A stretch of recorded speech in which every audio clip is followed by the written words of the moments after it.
31st July, Saint Ignatius Loyola, Priest, Memoria.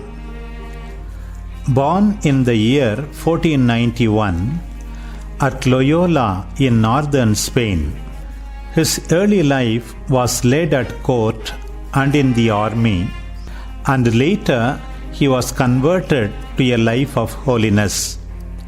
He studied theology at Paris and gathered companions around him, and afterwards at Rome he formed the Society of Jesus. He exercised a very fruitful apostolate by his written work and by the formation of his disciples who were outstanding in the reform of the Church. He died at Rome in the year 1556. A reading from the Acts of St. Ignatius, taken down by Luis Gonzalez. Test the spirits to see if they be of God. Ignatius was very addicted to reading aimless and exaggerated books about the illustrious deeds of the famous, and when he felt well again, he asked for some to pass the time. But there were no books of that type in the house, and he was given a book called The Life of Christ and another The Flower of the Saints, both in his native language. By reading these regularly, he developed a certain sympathy with what was written in them. Sometimes he took his mind off them and turned his thoughts to the type of story he used to read earlier on.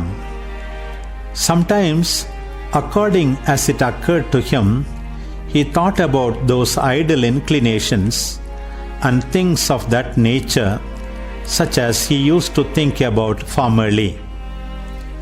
But divine mercy was at hand, and in place of these thoughts, it used to substitute others from what he had recently read.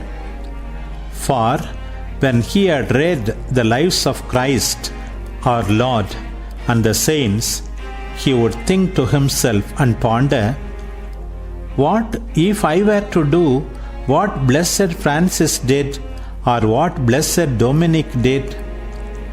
And he used to meditate a good deal in this manner. This way of thinking lasted for some time, but then other things intervened, and he resumed his idle and worldly thoughts, and these persisted for a long time. He was involved in that succession of changes of mind for a considerable time. But there was a difference in his two types of subject for thought. When he was intent on his worldly interests, he got great pleasure at the time, but whenever he wearied of them and gave them up, he felt dejected and empty. On the other hand, when he thought about the austerities which he found that holy men practiced, not only did he find joy in the account of them, but when he stopped thinking of them, his joy remained unabated. However, he never noticed the difference or thought about it until one day it dawned on him and he began to wonder at it. He understood from experience that the one subject of thought left him dejection, while the other left him joy. This was the first conclusion which he reached concerning things of a supernatural nature.